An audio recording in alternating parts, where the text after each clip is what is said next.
Welcome to the Not Just a Pony Ride podcast, presented to you by Hetra University. If you've landed here, you're probably passionate about how horses help people. This podcast is for anyone who helps others experience the benefits of horses or those who have experienced it themselves. If you're in the equine-assisted services industry, we're here to help you. If you're here just to learn more, you're in the right place. Welcome to your community of like-minded people where you will hear stories, education, science, and explanations about how what we do is so much more than just a pony ride. And now, from the Hetra campus in Gretna, Nebraska, here's your host, occupational therapist and CTRI, Kaiti Otte. Hey everyone, welcome back to the show. Today I am bringing you a sort of part 3 in a series, a very informal series that I occasionally do spotlighting different diagnoses. And we have in the past done autism. And then I also did a episode on cerebral palsy. And so if you haven't heard those, go back and listen to those if you're interested. But really what we're trying to do with these episodes is that to keep informing our instructors and therapists and those that are in our field about diagnoses and kind of the generalities of them so that we can more fully understand them and then help our participants be as successful as they possibly can. And so I am not a physician or a specialist, in any of these one diagnoses, but I am an occupational therapist, and my job as an OT is to help people be as functional and successful in whatever activity they choose, and while living their life with any disability. So I'm going to bring you information today about ADHD and ADD. If you didn't know, ADHD is one of the most prevalent neurodevelopmental mental health conditions that is diagnosed in childhood right now. And it's a diagnosis that we see a lot here at Hetra. I think that it can be a little bit confusing just because of the differences between the two, exactly what it all means. I think it's getting diagnosed more and more. So I just really am hoping to shed some light on the diagnosis itself and then get into some tips and tricks that we can use to actually help our participants in the arena be as safe and successful as possible if they have a diagnosis of ADHD or ADD. Let's get to it. So ADHD is attention deficit hyperactivity disorder, and the ADD is attention deficit disorder. Let's just kind of specifically start first about attention, right? These are both inattention related, difficulty with that. Attention is just really being able to orient and focus and shift your attention, sustain your attention for long periods of time. It's really the ability to actively process information while tuning out other details. When I was in grad school, I had a professor kind of relate it to think of your attention like using a highlighter. So when you read a passage out of a book, you kind of pick out specific key facts to help you understand things. Those specific things stand out to you, so you highlight them, and then that helps you kind of understand the passage as a whole. So your highlighter is like your attention, right?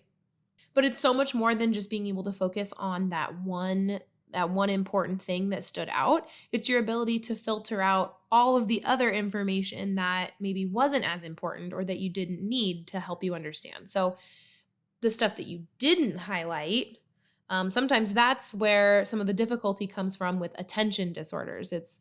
We have difficulty attending to a task or an activity or an instruction, but we also have difficulty filtering out all of the other things around us and information that's coming at us too. So we'll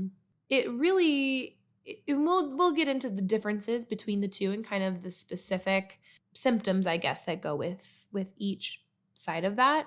But really what we're looking at is just developmentally inappropriate levels of attention. So for your age, you can't, hold the attention, sustain the attention or get the attention that you need to complete activities in your daily life. The second part of that is that it has to be impairing some kind of adaptive functioning like at home or school or social situations. So not only do we have that kind of inability to maintain your attention, but it's also really starting to impact your life in more than one area. So, for adults at work and at home, for kids at school and at home, or, with your friends, with your peers, that kind of thing.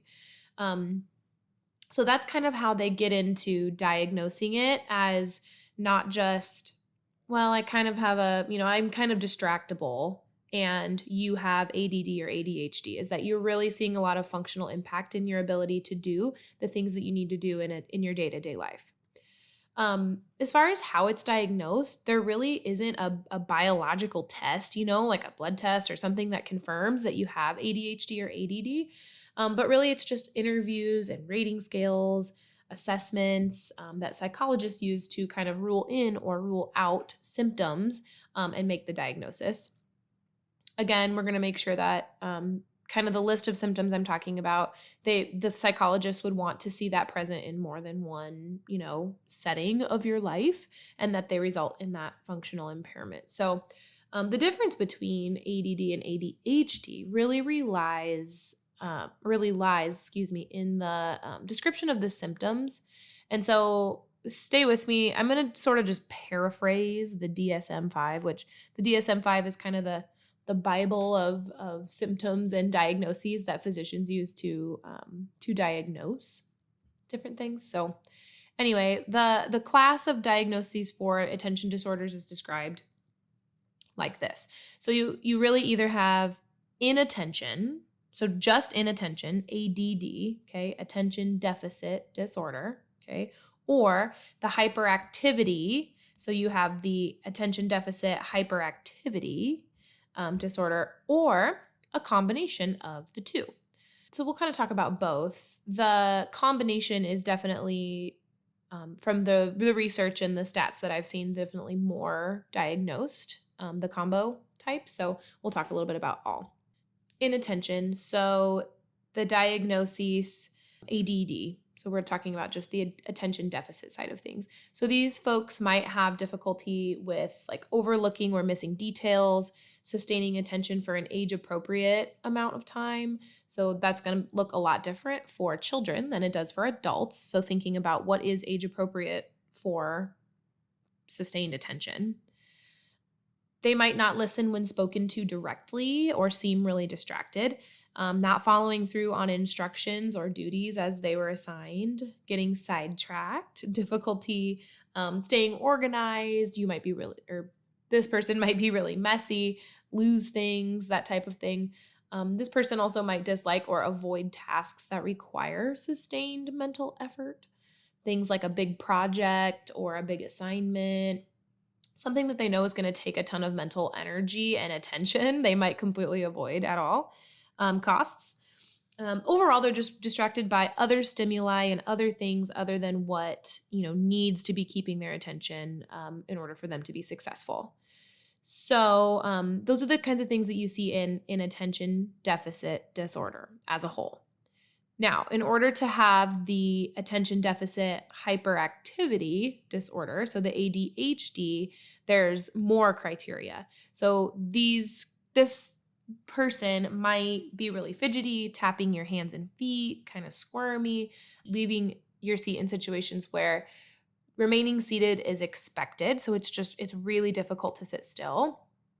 They might run around or climb around in situations where it's inappropriate, unable to play or participate in leisure activities quietly. Often they are on the go. They're just really uncomfortable sitting still. They're moving a lot, talking excessively or blurting out, overall more impulsive, trouble waiting, interrupting people, that type of thing. So these are the more of the hyperactive side of ADD. So it's possible to have the inattention piece or the ADD without some of these hyperactive things. But if many of the symptoms from both exist, then it would be considered the combined type. And like I said, combined is one of the more commonly diagnosed forms. And it's often associated with dual diagnoses. So you might see this participant might have ADHD and another type of diagnoses. And there was an interesting fact that I read in some research that there is an association between hyperactive symptomology and oppositionality and other types of mood disorders. So just overall really having a hard time following directions and being defiant, and other kinds of mood disorders like anxiety and depression and those types of things. So there is kind of an association between those hyperactive symptoms and mood disorders, which I think is interesting. But it's really just important to remember that ADHD as a whole, ADD, it doesn't have a single presentation. So it's different for everyone. It's a neurological disorder. So everybody's brain is different, and everybody's going to exhibit different symptoms in different ways. This episode of the Not Just a Pony Ride podcast is sponsored in part by Equiforce. Equiforce is a database that allows you to track every facet of your organization, from horse, donor, and volunteer management to scheduling, grant tracking, incident reports, and tracking participant progress too. This is not a one-size-fits-all setup. Instead, Equiforce personally works with you to learn how your facility functions and takes note of your specific terminology so that they can create a unique system to match the needs of your organization. And of course, Equiforce provides an ongoing training and support so that your database can grow with you. Visit them at www.equiforce.com. That's EQUI-FORCE.com. When people with ADHD are children, a big concern for families is the academic achievement side of things, and just acquiring new skills in general. So those with ADHD do have difficulty with verbal memory and like listening comprehension and just organization of any verbal or written material at all, which we know as when we're in school, that's a lot of it, right? It's a lot of reading and writing, especially, and as you get older, you go to work, you do a lot of reading and writing. Acquiring new skills requires that. So even though they're, in the absence of cognitive impairment or language impairment, so they have any cognitive impairment at all, but it's important to remember that, you have to have attention to learn information. So they might, cognitively be able to learn all kinds of things, but it's that attention piece where we need to, sustain that attention or, quote unquote, sit still long enough to learn these new skills or, new academic things. So it's kind of the same thing with social interactions too, especially with that hyperactive part of things, because the turn taking, impulsiveness and blurting out and interrupting and all of these things are going to make peer-to-peer relations more difficult. And so I read some interesting facts that it said that children with ADHD tend to overestimate their social competency, and that they just don't recognize that they have these kind of maladaptive behaviors like the, interrupting and blurting out and impulsiveness and some of these things. So it can be difficult to remediate. Again, there may not be any cognitive impairment or learning or language impairment. It's just that, attention and kind of impulsive, hyperactive part of it that can be difficult to remediate and kind of make changes to make these things easier for them. So as all symptoms can be different for different people, so is treatment. Treatment looks different for everyone for ADHD, but most often it includes kind of a combination of education about the diagnoses, what adaptations that the participant, the person who has ADHD or the family can make to be successful, and then pharmaceutical options too. Everyone's kind of knows about that. But let's talk about more of the kind of adaptation side of things for us. So as instructors or therapists that are in the arena with our friends who have ADD or ADHD, there are a lot of things we can do to help them be really successful. First things first, I think it's most important to just stay patient and stay flexible. So people with ADHD don't get distracted or, misbehave per se on a way that's on purpose. Okay. So they're not getting distracted on purpose. It's a brain neurological connection that we need to help accommodate for and just help them to be successful. So staying patient and gentle throughout getting to know someone with ADHD or ADD is going to be really helpful. I think, kind of the next thing is that we need to remember that it's attention-based. So we know that they're going to avoid or, really not like activities or things that seem too hard or too complicated. I wouldn't go in hot with some long, complicated explanation of a brand new skill like, the posting trot all in one day. Let's break things down into more manageable pieces and challenge them a little bit more appropriately. We just need to remember that some of these participants that have more profound ADHD are, if they're school age, they're getting extended time at school to take tests, or they're getting shortened homework assignments. They're having some of these accommodations at school for their coursework for a reason. And so with every new skill they learn, it's going to take them a little more time to do and kind of attend to all those pieces and parts to really put it all together. So acquiring a new skill, like learning how to ride a horse, is going to be very similar to when they go to school and learn new math problems, for example, right? So be cognizant of that and just aware that we are going to have to break things down a little bit more. Now, you can, if that's a little bit confusing to you, and sometimes as instructors, I know a lot of you guys that are listening are very accomplished horse people. And so breaking things down into very small parts can be difficult when you know a task so well inside and out. So one thing I like to tell instructors and therapists to do is to do a task analysis if you need to. You can look up that word, task analysis. There's a lot of really good stuff online about how to do that. But basically what you're doing is just thinking about each and every single step or requirement that's needed to complete a task. And obviously, the better you know an activity, the less you have to break it down if you're teaching that to someone that knows that a little bit better. But for someone that's brand new learning an activity or task, you may have to break it down into very, very small pieces, smaller than you would even think. So look up task analysis and do some of that if you feel like you need some help on how to break that down. The next thing is to just give lots of breaks. So let them walk on the rail or give them a chance to chat with their sidewalkers a little bit if they want to. Give them a break from those very attention-heavy tasks. I do know that, as some of you are thinking, riding, you have to have attention to ride, especially if our riders are riding unhooked. And so be cognizant of that. Riding isn't inherently, it's very attention heavy. We have to be keenly aware of all of our surroundings and what our horse is doing at all times. So keep that in mind and be safe. But sometimes it's helpful for me to break some of those things down so that my participants can be more successful with, a little bit less amount of time. I'll even set a timer sometimes for how long we're going to work, quote unquote, on a task that can be more difficult for them. So maybe we are working on the posting trot and it's super hard to find that rhythm. Finding that rhythm takes a ton of attention and mental space for them, or finding that diagonal or whatever it is. Maybe set a timer for 5 or 10 minutes. Okay, we're going to work on, finding the rhythm or finding that diagonal for 5 minutes, and then we're going to take a break and do a pattern or do something else so that they can kind of know in their head how long that their brain is going to have to really stay engaged in this task. That can be really helpful for motivation too. So speaking of that, sometimes participants with ADHD can be more difficult to motivate, even just to, keep on task, obviously. So one of my favorite strategies is to give choices. And choices are super powerful.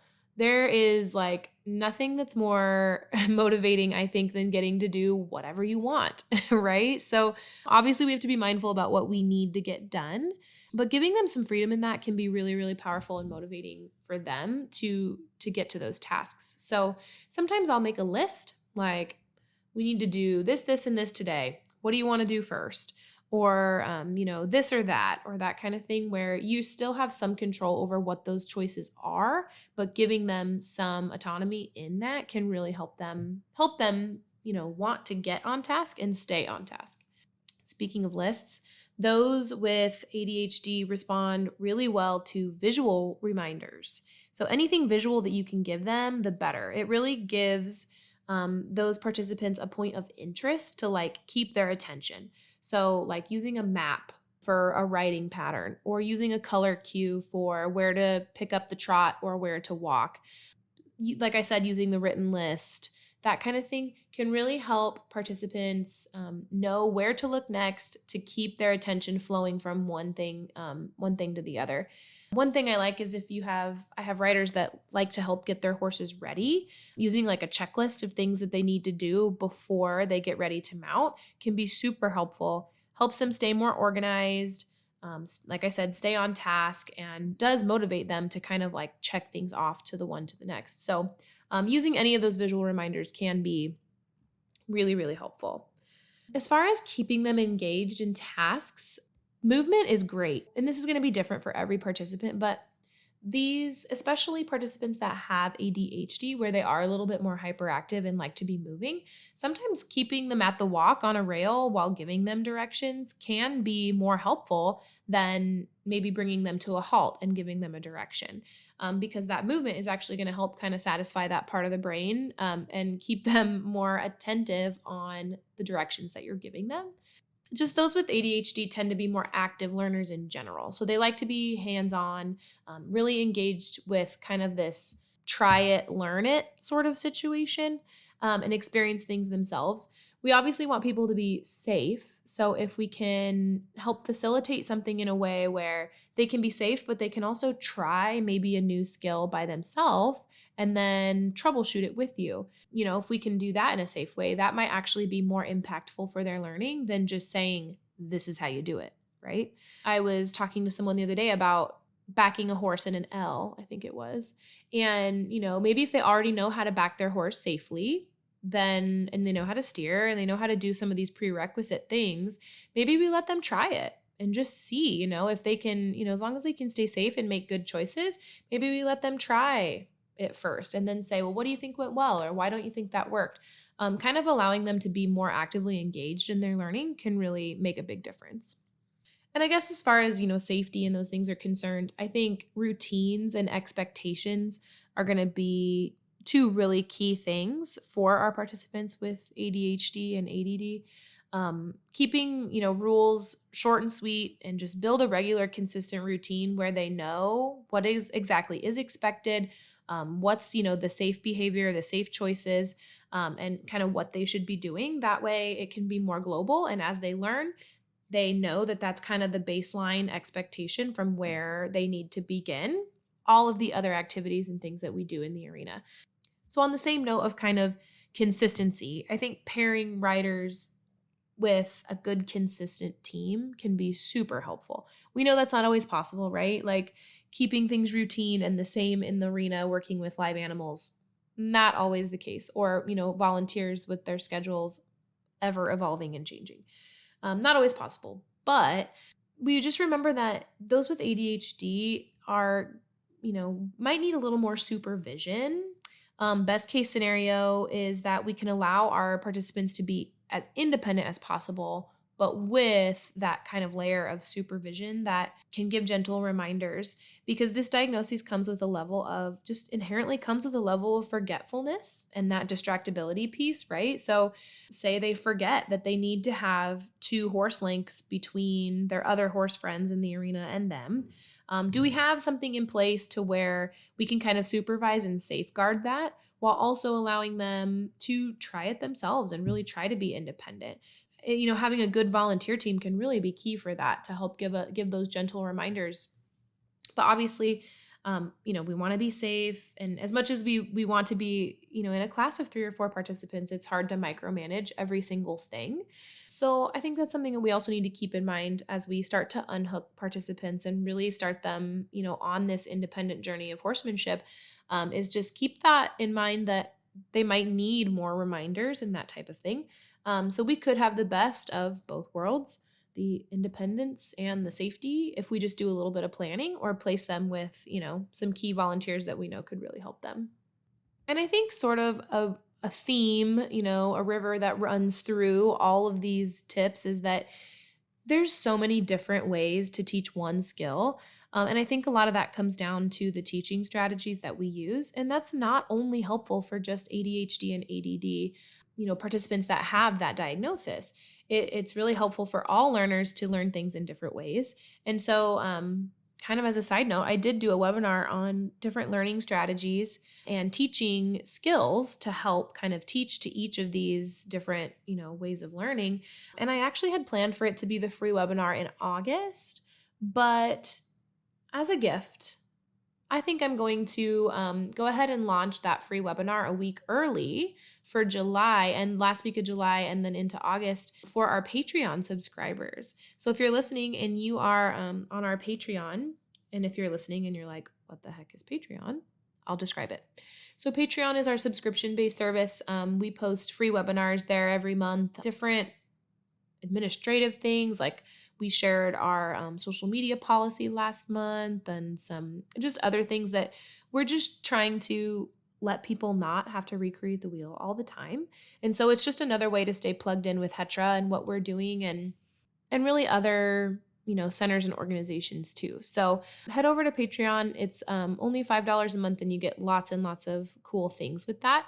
Anyway, if you join, you get that free webinar for this month. So that can be really, really helpful when you're starting to think about different diagnoses and different way to teach things, because we just want people to be successful. And if all we had to do as instructors is just change the way that we teach things just a little bit, that seems like an easy enough thing for us to do to help everybody really enjoy their experience. So, learning some of the details about these diagnoses can really help us start to apply some of those different strategies and where we think they might go best.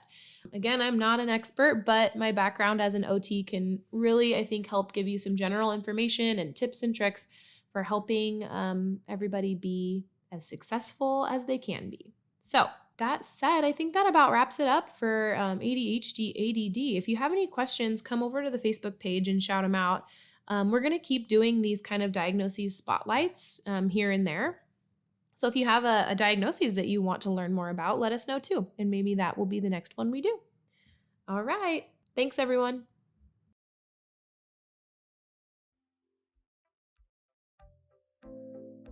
Thanks for listening to another episode.